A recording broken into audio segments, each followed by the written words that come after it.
right, welcome to Walk With Me online, whether you're joining us via podcast, YouTube, or you're out walking. Now, you have noticed that I am not walking today, but I just thought in order to do this properly, I've got to be seated to talk to this man. So we end up talking to the leaders in sports, business, and entertainment and give you ideas on how you can thrive through adversity. But a big thanks to our sponsors in GMS, National Make Good Solutions, Oz Equipment, and Wherever Mitsubishi. Couldn't do it without you guys. Now, our next guest is an undisputed champ. It does get thrown around very lightly nowadays, and he played for the mighty West Coast Eagles, played 276 games, four-time best at Fairest, and he is an Australian Football Hall of Fame member. A big welcome to Glen Jakovich. How are you going, old mate? Hello, Corey. Is it afternoon over there? Because it's still morning over here. Well, where I am in Queensland, it's still morning. It's mid-afternoon in Melbourne and looking very sunny for people out walking. So how's things going, and how's COVID treating you and the lockdown when you had to? Sorry, COVID doesn't exist here in Western Australia. So we've been pretty fortunate over here in WA, obviously. With minimal cases, we've had a couple of lockdowns, but nothing compared to what the eastern states had to endure, especially Victoria, through that 6-month period. So, look, we're much the wiser, and our government and our premier's done a fantastic job, albeit the eastern states don't like us too much with our hard border stances and the closures. But all is well. Everyone's pretty good over here, Corey. The job market, everyone seems to be, moving along quite nicely. And what about for that little period when you had to go into lockdown? I know there's a lot of people that, as you mentioned, had to do it. What were some of the things how did you approach it from a personal point of view? I just, when I look back on it, I think I've got, family, my wife and 3 kids, and we've got a dog as well. So we're on top of each other a fair bit, but I quite enjoyed it because it slowed our lives down. Everything just went on a handbrake, and there was panic and fear in the air, and people's job security, and pubs and cafes and everything had closed down. So you felt the reciprocal, fall of all these businesses not being able to go to work, and JobKeeper and JobSeeker. So you're trying to get your head around all this new way of living. But I just felt it was good family time where we learned some survival skills, some instincts of surviving on things that you weren't accustomed to, weren't able to go, get a coffee, and more so for my teenagers, because I got a 19-year-old, a 16-year-old, and a 13-year-old at the time, 14-year-old at the time. So this was a new world for them. And so I really enjoyed the fact that, we had to strip it back a little bit and appreciate the fundamentals that we've got in life, and just make do with just the bits and pieces that you have to, because the whole world had stopped. So I think they got an appreciation of it, and we did a lot more family interaction, which was great. Yeah. Now, your post-football mindset, you seem like one of the, there's a lot of players that do get it right. There's a lot that do get it wrong. How did you approach post-football with your mindset and knowing that, hey, the game's finished and what's the next chapter of my life, and what are the new challenges that Glen Jakovich was going to have on his plate? Yeah, it's a good question, and it's one that I get asked a lot. I guess I look back to my background and upbringing. I come from pretty humble beginnings, growing up in a market garden, and my father, who was a big inspiration in my life, had passed when I was pretty young. I was only 14 at the time when he passed. So I had to deal with that, and picking up the pieces with mum, and we had a market garden full of crop. I had to get out and some days not go to school, and I had to get the crop out, and there was no father figure. There was no, our leader, which was my dad. So I guess that installed some values of survival for me as 15, 16, 17-year-old. I got drafted at 17. So, I wasn't afraid of hard work. I was pretty accustomed to it at a young age, working in 40-degree heat, picking onions and picking tomatoes. And then coming into pre-season training at 16, 17, 18 and getting drafted West Coast, with summer heats, doing the beach runs at 40 degrees heat, I kind of felt, well, I've been here before, just not running, just bending over and picking onions in 40 degrees heat, same sort of thing, So those values were really important for me. And fast track, obviously, I got to the end of my career, I was pretty much spent. And I think you can attest to that too, that your body just can't go anymore. So once I'd retired, I was kind of relieved and happy to get out of the game. But I had many things to get into, and I've always had a pretty good appetite for work, and trying to get involved in a few ventures and run a business. So I've always had that energy and mindset. And I guess because we're around people all the time, footy clubs breeds a lot of those good instincts and those good behaviours. So I was in a great environment in the first place, and being at West Coast is such a strong club, and a club that was getting bigger and better and more resourceful. I just learned a lot within the organisation. So I took those skills and those traits away from the club, and it pretty much prepared me for life away from footy. So that's a little bit of a snapshot. What about even like from a health perspective? Like I know I haven't seen you for a while, and even just looking at you now, you still look like you're pretty fit. Is that something, are you a bit maybe even similar to me, that you just can't ever imagine not training because if you don't feel like you're physically fit, you don't feel like you're sharp? Yeah, I went through a period there where I, didn't do a lot of training, and I just enjoyed life because the body and mind needed a rest. I got a few war wounds like yourself, but in the last probably, I'm 48 next month. Probably the last decade, I've pretty much try to train every day. And when I say train, I won't say train. I'll say I'm active every day, because if you see me move in the morning, some days I'm not breaking the sound barrier.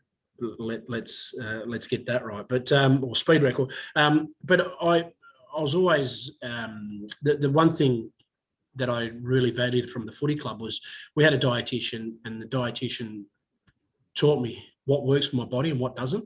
And I took that away from once I left the footy club, just because if you stop playing footy, your behaviours and traits doesn't mean they have to stop as well. So you're just not doing that higher repetition of training. But I cycle a fair bit. I walk every day. I still do me lower back exercises. So I do a little bit of Pilates that I've learned to do on my own. And that just helps because I've had a couple of bulging discs over the years. Whilst I keep that up, I feel physically strong, which helps me mentally. Yeah. And because we've got the nice climate over here, like this morning I got up and, sun beaming, people out walking. So the environment that I put myself in is, very refreshing, and one that I attack every day. I think, God, it's not that bad with all the things going on around the world and so forth. You wake up here in sunny WA and you go for a bit of a stroll, and I only do like 30 to 40 minutes. Some days if I'm feeling good, I get a sweat up. Some days if I'm not feeling good, I just complete what I got to do, and then I'm in at work, by 7:30, 8 o'clock. So that's a ritual I do every day. Yeah. And except for Sundays, depends how many beers I had on a Saturday night. So you just got to get that balance right. But I enjoy being active. And you met, like, I know, even doing research, you were very young when you came into the West Coast Eagles, and it was around the time that even, I think it might have even coincided with the time that Mick sort of came in as well.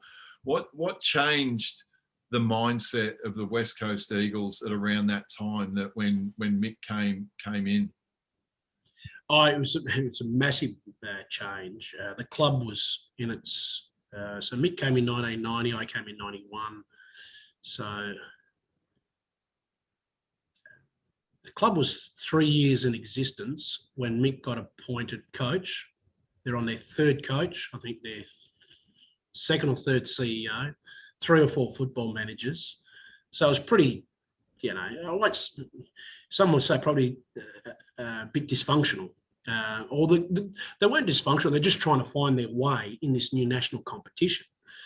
And what Mick was very, very good was he played at St Kilda, premiership player at Richmond, and then coached at Footscray, where, fair to say, they probably didn't have any facilities, and the western suburbs there can get quite miserable and cold. So he just brought a lot of mental toughness. That was his biggest thing. The Western Australians play on dry tracks and pretty much are attacking type footballers. Don't really have a defensive bone in their body because they don't need to, because of the fast decks you play on here at Leederville Oval, Bassendean Oval, Fremantle Oval. They're big ovals and hardly get any rain or any mud on the ovals. So we would dominate over here, go to Melbourne and get absolutely belted when you had to go to Victoria Park, Waverley, you had to go to Princess Park. It was just a mud heap. And at Whitten Oval, we had some experiences out there as well. So cold, miserable. And the Western Australians, we struggled. And Mick really worked on how we would close that gap and start to, win games in Melbourne. So the Victorian media used to say, well, West Coast can't win in Victoria. They just can't win. They can't compete against the bigger bodies. And we were a lot leaner. So he was big on, we had to undertake a big weights program and get bigger in the gym. So we did more weights. We found out through Intel that a lot of the Melbourne clubs weren't doing a lot of weights. They didn't need to because they were just big in the hips, big in the thighs because of the muddy grounds. They had to just get through, on those surfaces where they were running a lot. So he was big on getting on the weights, and we became a very big, powerful side in a short space of time. But we're a young group that were average age 22, 23, 24. So we were still on this rise. And then once it clicked pretty quickly with the next, I think, 3 of the next 4 grand finals we participated in. So he was big on that, but his big motto was, when we went to Victoria, you'd go to Victoria Park, there'd be 28,000 Collingwood supporters there. Felt like there was 80,000. And it was because it was suburban football. We didn't play like they do now at Etihad or MCG and they rotate to it. We went from there to Windy Hill to Moorabbin to... So it was just suburban football, and it was intimidating. And Mick just said, right, we're going to go here today and we're going to push the bully in their own backyard. Let's be the bully. It's no good. He says it's all well and good being a bully here at Subiaco Oval or Wacker when you've got 35, 40,000 screaming fans and not one opposition that's booing you. He says, I want to see how your mindset is when you've got no supporters, and let's go to Windy Hill. Let's go to Victoria Park. Let's go to, the Junction Oval and Moorabbin and all these places and win over there. And once we started to do that and find that we could do it, and his biggest thing was, let's silence the crowd early. So we're fast starters, win the first quarter, take the crowd out of it and make it 20v20. Even though there's 25 or 26, 28,000 people behind the fence line. He says they can't have a bearing on the game unless you allow it. So he just got on our psychic. And once we overcome that, we actually started to play and perform better over there in Victoria than we did here at Subi. And I'm intrigued, who are the influences that you look to training-wise at the West Coast Eagles? Like, everyone has them. When I went into North Melbourne, there were great trainers that you look to, like the Johnny Blakeys and even obviously Wayne Carey and these sorts of guys that I look to. But when you came into West Coast, obviously you then turned into that player because hearing stories about how you prepared. But who are the ones that had a massive influence on you when you first got there? Yeah, it was a combination of a lot of guys, but, John Worsfold was a fierce competitor. He was a very, very hard trainer, but his competitive spirit on the training track went, like on a Tuesday night, we'd have a main session and it was like, 10 minutes before we're going to run out in a game, Woosha had this look in his eye and a competitive spirit. And we'd be doing handball exercises and he'd be just terrorising players. And we're thinking, mate, we've got 5 days. What are you doing? But Woosha would look at you as if to say, well, why aren't you doing what I'm doing? Because this is what it's going to take if we're going to, compete against the likes of Timmy Watson at Essendon or, Greg Williams at Carlton. They were fierce competitors. He says they will not give you a millimetre They won't give you any slack. So it was just that mindset. Woosha was very competitive in drills, but from a training volume, Dean Kemp was he stood out, him and Peter Matera in particular, because they were obviously our Rolls Royces in the midfield, but what they were really good at, they really concentrated at training to be better at, and that was their elite ball winning ability and their delivery of their foot skills. If you're on the end of a lead and Tommy Kemp was going to give it to you, or Peter Matera, you knew you were going to get the ball, because they had such high pride in their delivery and their skill aspect. So their craft was the biggest thing that I got out of it. And then you had other great trainers that that really worked hard on their craft. Brett Hetty was a beautiful kick for goal. Someone was always, trying his best in front of goal. He was our main full forward. Someone could spray a few, but his biggest thing was making sure he performed in big games. So everyone trained a little bit different in some aspects, but you put that all together. There were some really good trainers and some competitors amongst that group.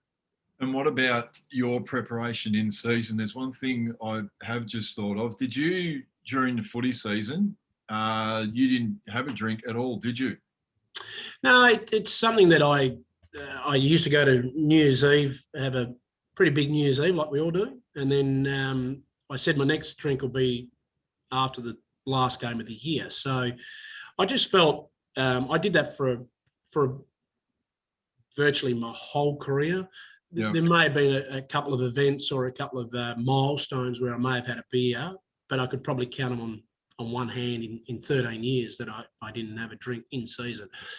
Twofold. The reason why I did it was I didn't crave it.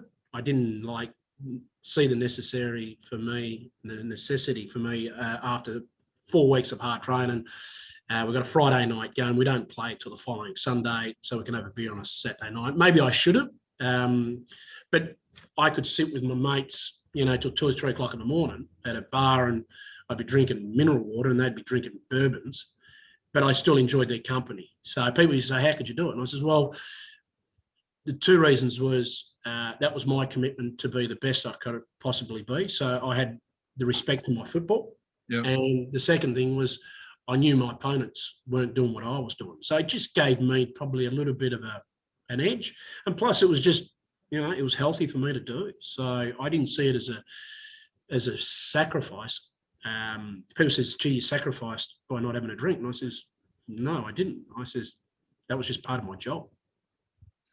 And what about, just give people an insight, when you obviously did your knee, it can probably resonate with a lot of people out there, the sort of things that you had to do to get back to playing your best. How hard was it, to basically, go through rehab, go through all the sacrifices, all the things you had to do?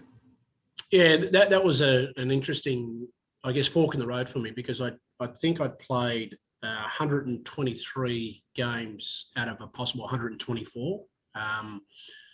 So I had a pretty good run from debut to, I think it was round 12, 1996. I was 23 years of age. I was in the prime of my career, and I twisted at Subi Oval. Playing St Kilda. It was the first couple of minutes of the last quarter, and my knee just buckled. And it wasn't excruciating. It was a little bit painful and tight, but just thought, oh, something's happened there. And then I limped to the bench, and once I cooled down, my knee felt all right, and I thought maybe I've just tweaked it. I should be okay. So anyhow, they kept me out for the game, and as the game had finished, we'd won the game. If you remember all the old Subi change rooms, when you go down, you go up the race, or then you got to go down the race when you finish after the game. And because of the decline, I put the weight on my knee as I was going down, and my knee buckled again in the race. And that's when I realised, oh, that's not good. If I can't walk down this decline, I'm in a bit of trouble here. So I went in, had scans, and basically they told me, you're out for a year, you've done your ACL, and you severed it completely. So I was pretty, it was a massive emotional roller coaster. I played all this footy and we had all this success, and now all of a sudden I'm not going to play footy at all, and had a bit of a chip on my shoulder. Why me? I don't drink during the year. I don't burn the candle at both ends. I behave myself. I, trying to be a professional athlete as best I can. And now I feel robbed in the prime of my career. So you go through all those emotional questions that you ask yourself, and you get dirty on the world and so forth. Within about, so I went and had the surgery, stayed at home till the wound, healed, and then started my hydrotherapy within probably 2 weeks. And unlike now, Corey, as you could appreciate, the clubs have got their own facilities. They've got their full-time doctors and physios, and, their medical staff is basically 6 or 7 people full-time, whereas we didn't have I think we may have had one full-timer, and we did all our rehab for hammies or, ankles, whatever it may be, at a public centre, which was the late Brian Edwards, who's a life member of our football club. It was a great man. His centre was Selby Street. It was called Selby Street Medical and Rehabilitation Centre. So I had a pool in there, and I went there to do my rehab because I was never in the rehab. I'd never got injured. And because it was a public place, when I walked in there for the first day, I was still on my crutches, and I had, attitude, chip on my shoulder, why me? I'm still down in the dumps, and I was pretty down mentally, and everyone's playing footy, and I'm the one that does all the right things, and so I had that mentality. Once I went in there, I did my rehab for the next 4 months with the general public, and I saw some real life heartaches, some tragic stories, car crash victims, people falling off buildings in a workplace accident. And when I did my rehab with these people, doing just basic exercises, doing 5 kilo lifts on your right knee, which is, I was struggling to do that. My outcome was I was going to be playing professional football within 10 and a half months. Their outcome was they're going to still be there when I leave. And these are people that have smashed vertebrae in their backs and necks. And so that was a real eye-opener and a leveler for me, that these people, all they want to do is get a quality of life so they can go for a walk down the park or pick up their dog or play with their kids. My outcome was I was going to be playing professional footy in 10 and a half months. So my attitude and my chip off my shoulder got severely realign where it needed to be, and that was a really good period for me, that I'd done it in a public place, and I thought, gee, let's get back on the horse here and turn this thing around, and I did. Within 10 and a half months I played footy again. Now I think the question I've always wanted to know, the build up of when you were playing on Wayne Carey, they were enormous build-ups that nearly became bigger than the game itself. It was like it was West Coast versus North Melbourne, but it was really Carey versus Jakovich.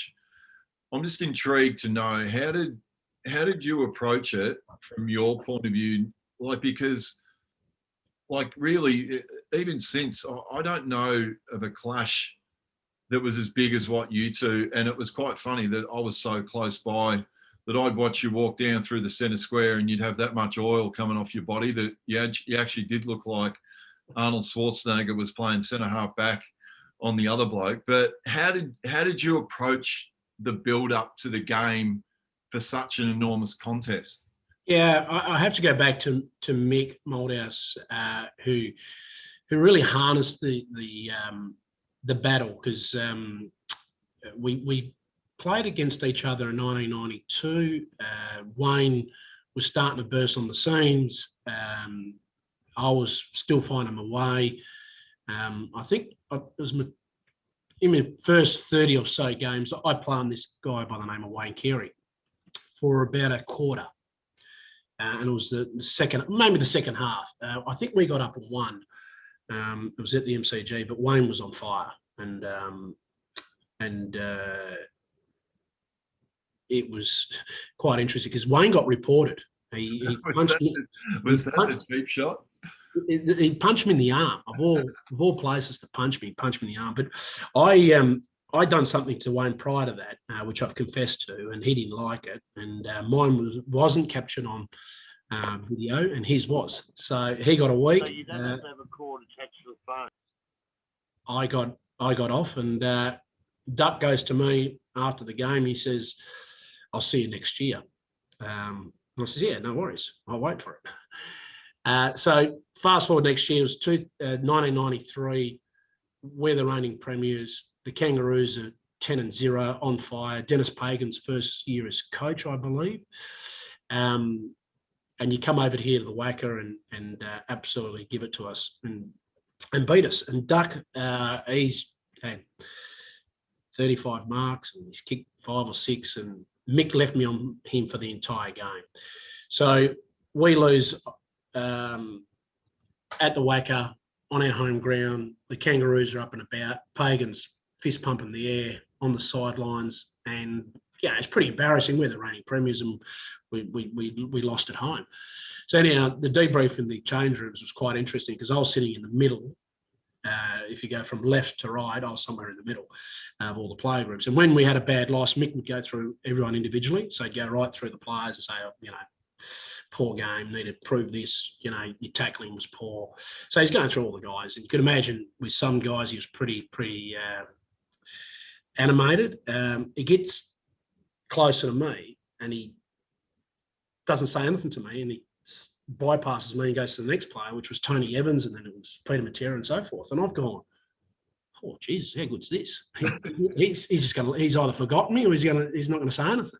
So he's got to the last one, and then he's come back to me and he's basically said, now Glenn, because he never called me Glenn, only when I was in trouble or I played bad or I'd done something bad on a footy field. So it was always Jack or Jacko. And he says, now Glenn, he says, see that player that you played on? Do you know his name? And I says, yeah. And he says, what's his name? And I says, Wayne. And he says, Wayne who? He says, Wayne Carey. He says, he's going to be one of the best players over the next 10 or 12 years. And he plays centre half forward. He says, he embarrassed you tonight in front of your parents, in front of your friends, your family, your home supporters. He says, he absolutely pulled your pants down in front of 33,000 West Coast supporters. He says, are you happy with that? And I says, no, I'm not. And he goes, well, let me tell you something, Glenn. And he says, you learn how to beat him, because if you don't, I'll find someone that can. So that was quite interesting post-game, you know, assessment of your performance. But then the next time I played on Wayne was in the final that year, which we had won. I think it was out at Waverley, and I played a pretty good game. And that's where basically the rivalry started. But just to add to that, to stay with Wayne, I mean, it's a generational type player that you get to play on. So I played in a very good team that assisted me a lot, but there was a lot of times where we had a lot of those one-on-one battles, which were I really enjoyed. And people used to say, God, that you must be, you know, shitting yourself that you're going to play on Wayne Carey. You're the only two inside the forward 50, which was called Pagan's Paddock. And I used to like that. I just thought, well, this is you're right on the edge of your footy career. You're living life on the edge as a player, and you're playing on the best player in the competition. And I went through a period there. I was playing on a Stewie Lowe, who was probably the best mark in the competition. Obviously not as mobile as Wayne. Barry Stoneham was arguably one of the best centre forwards before he broke his leg. You had Sticks Kernahan still playing good footy. David Schwartz, who's the next Wayne Carey until he obviously had all those knee reconstructions. So every second week I was playing on an absolute A-grader of a footballer, albeit a variance of differences. But then you play on Wayne, who's the top of the tree. So as a centre half back, I was treated to playing on some of the best centre half forwards in that era of the 90s. And I knew it was just game on every week. So that probably assisted me to, you know, perform better and or you knew what the outcome was going to be. Corey, was if you're not on your game here, this bloke's going to take 10 marks, kick 4 and win the match off his own boot. And you're going to look like a goose. So I was always playing on the edge of footy because of those type of players. It took me to that stratosphere. Yeah. Now we're talking about it off air. I think there are a lot of similarities between the North Melbourne team of the 90s and West Coast there, because I've had a lot to do with been over to Perth, got a lot of great friends in Perth, and obviously then end up running into a lot of the West Coast guys. I know you were saying off air you were very similar stories about how you were talking about how the West Coast guys, now you travel together and there are a lot of parallels. I think you would have seen or heard the stories about how close we were at North Melbourne. But I know in meeting the West Coast guys, not a lot of people would know. I mean, you were very similar to us. Yeah, it was interesting because we were still a young club that didn't have the ability to bank on 80 years of tradition. So we had to kind of make our own tradition. And, we didn't have a trophy cabinet. We didn't have, legions of members, Hall of Famers, great past players and coaches. We had to build that. They have it now. The club has certainly got that now after 35 years, I think it is, that they've been in the competition. So we were like pioneers with a lot of those things, and we had a lot of fun.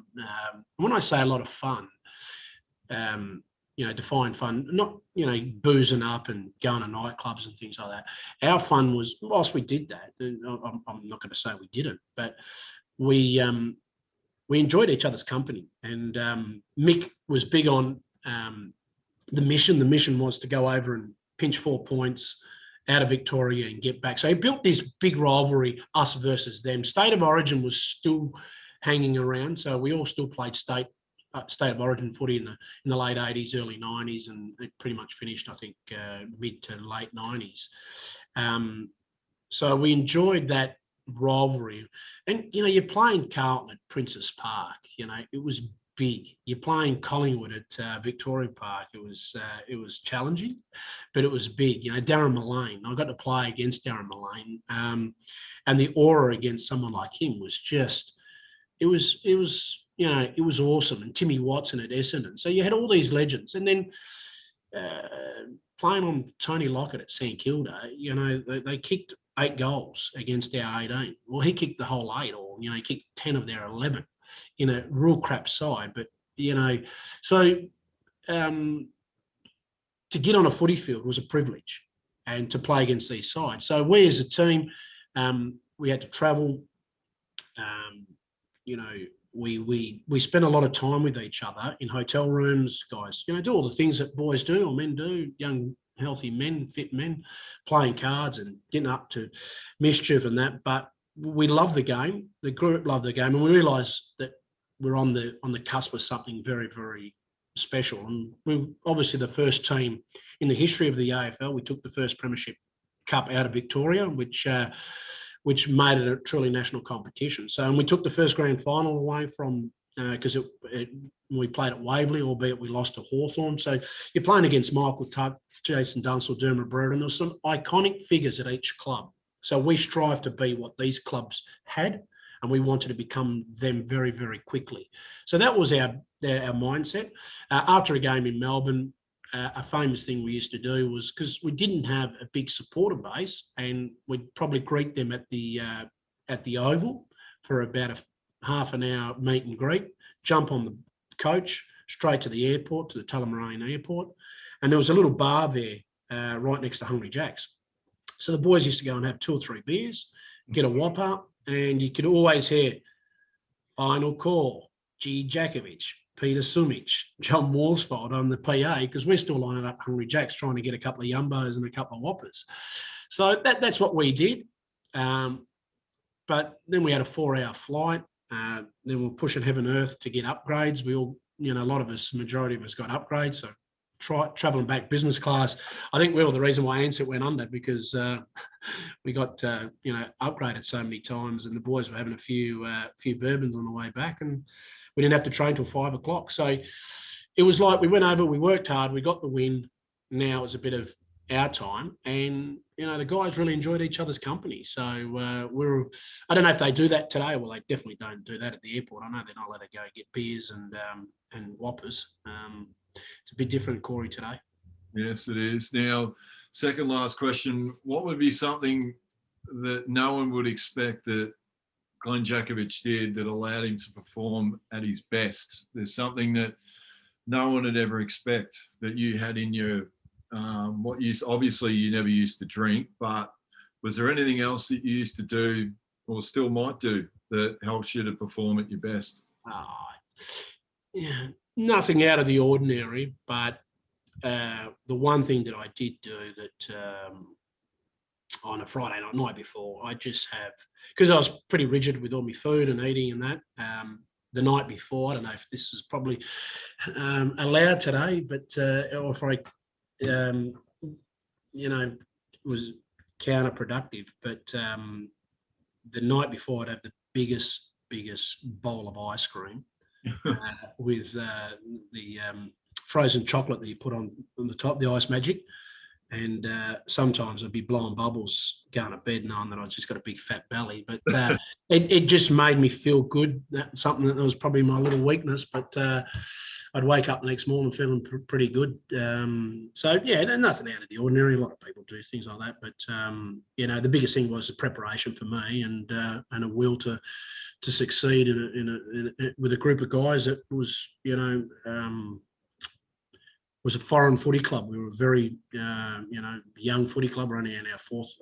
In our fifth year, we played off in a grand final, which was pretty awesome. I mean, we got some good steals in the draft. I mean, you get Dean Kemp at 118 in the national draft.